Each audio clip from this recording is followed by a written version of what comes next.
Hello.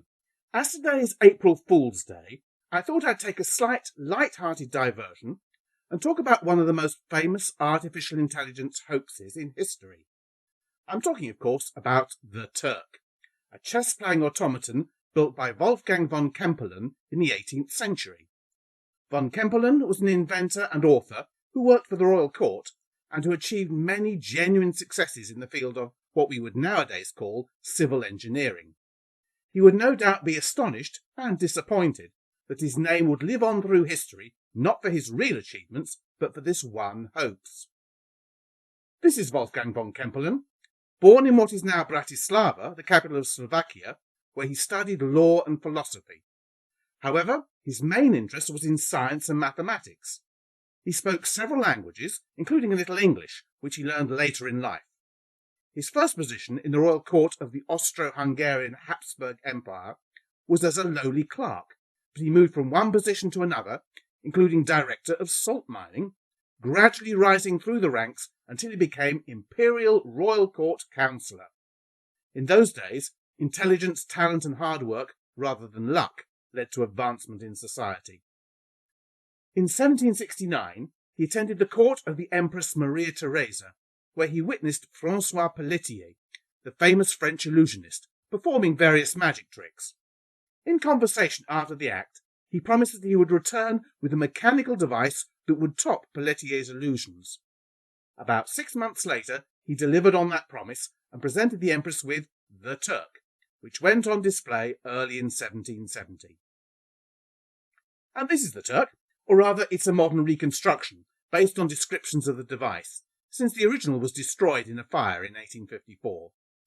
Von Kempelen never gave his machine a name, but it's known as the Turk because it took the form of a human torso, wearing exotic Eastern dress and a turban on its head, sitting at a large desk.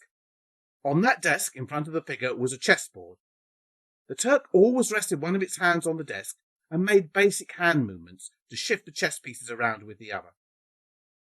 Von Kempelen gave regular public demonstrations of the Turk, and was at pains to point out that no trickery was involved. As you can see from this reconstruction, the front of the cabinet that formed the desk consisted of 3 doors, and he opened them each in turn to indicate the presence of the machinery that supposedly controlled the Turk's movements.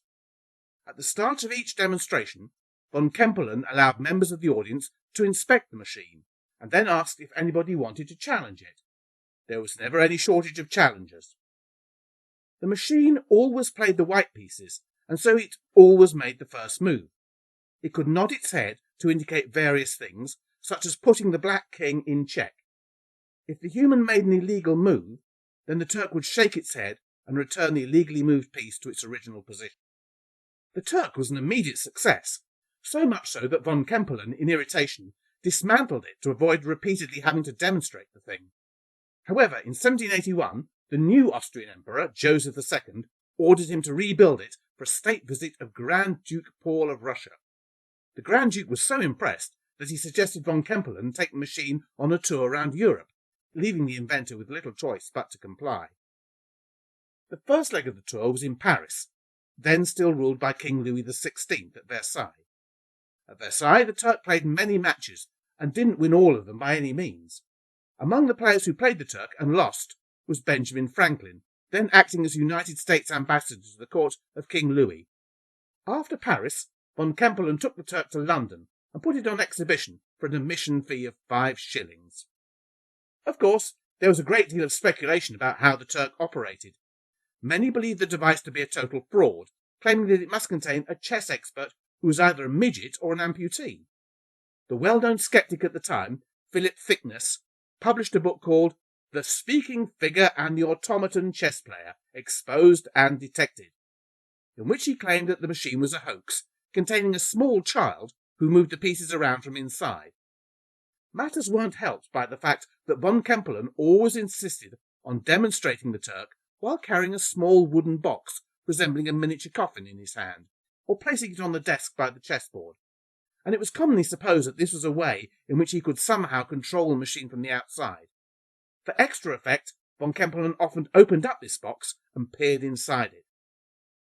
After spending a year in London, the Turk travelled across Europe, visiting such major cities as Leipzig, Dresden, and Amsterdam.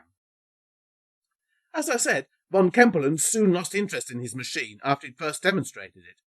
He preferred by far to work on more serious projects, such as steam engines and his mechanical models of the human voice tract. After many years studying human speech mechanisms, he made various models powered by bellows that could imitate the human voice to some extent.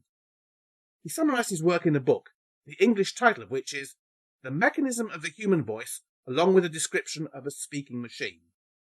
He died in 1804. But the Turk outlived its inventor.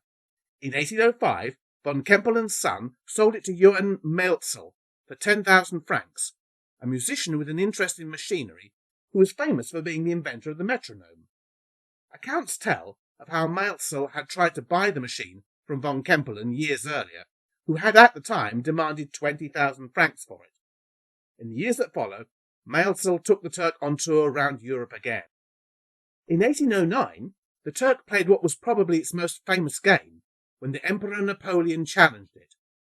The different accounts of the game contradict each other slightly, but everyone agrees that Napoleon was not above cheating and bad sportsmanship. Instead of having the Turk make the first move, since it played the white pieces, Napoleon moved first. This was allowed to pass unchallenged. After all, the man was Emperor of France and the most powerful man in the world at the time. However, when Napoleon made an illegal move, the machine did not let it pass. It carefully moved the piece back to its original spot. When Napoleon made the same illegal move again, the Turk removed the piece from the board and played its own move, indicating that Napoleon had forfeited his move. When Napoleon tried the same move a third time, the machine swept all the pieces off the board with its arm. The game was set up again, and this time Napoleon stuck to the rules, resigning after 19 moves. In 1826, Maelzel took the Turk across the Atlantic and toured the United States, playing its first match in Boston. After that, it moved to various other cities, such as Philadelphia and Baltimore. It was during this time that the author Edgar Poe, more famous for his poetries and stories of Gothic horror, took an interest in it, and denouncing it as a fraud in his essay Maelzel's Chess Player, published in the Southern Literary Messenger in 1836. His main criticism was that any true machine that really did play chess would be unbeatable, and, since the Turk did occasionally lose a game, it couldn't be entirely mechanical. When Maelzel died at sea during the return trip from America in 1838, the Turk eventually passed into the hands of his friend John Ohl. From there it passed into the ownership of various people, finally ending up in the Chinese Museum in Philadelphia, owned by Charles Peale, tucked away out of sight in a corner. When a fire broke out in the neighbouring National Theatre and spread to the museum, the Turk was destroyed. This destruction had a certain irony, as one plan that had been circulated in order to expose the fraud of the Turk was to have someone raise the alarm of fire during one of the performances and observe who or what came crawling out from inside the mechanism as everyone else panicked. In the end, fire was indeed the undoing of the Turk, although no false alarm was needed. One part of the original does survive, however. The original chessboard that was placed in front of the Turk was stored separately from the rest of the mechanism and was not destroyed in the fire. And so came to an end one of the most glorious hoaxes of the 18th century, for the Turk was, of course, a fraud. In fact, its secret had been known by a sizable number of people right from the start, including, naturally, the human expert chess players who operated it from the inside. This early copperplate engraving shows what the audience saw, whereas this one shows the truth of the matter. The chess player didn't have to be unusually short or a child, as there was enough space in the mechanism for him to move around, hiding out of sight as von Kempelen performed his ritual of opening and closing the doors. Some of the chess players who operated the machine throughout the years included Jacques Mouret, the man inside the Turk when Maelzel took it round Britain in 1819, William Schlumberger, who had played as the Turk on the American tour, and Johann Baptist Algaya, who had been Napoleon's real opponent. Although the secret had not been as well kept as it might have been, for instance, various articles in the Baltimore Gazette stated that 2 boys had seen Schlumberger crawling out of the machine. The secret wasn't definitively broken until Silas Mitchell, the son of the person who had donated the Turk to the Chinese Museum, revealed it in an article in the short-lived periodical Chess Monthly. He explained how the chessboard on the desk was connected to a series of springs and magnets, with similar magnets placed in the bases of the pieces.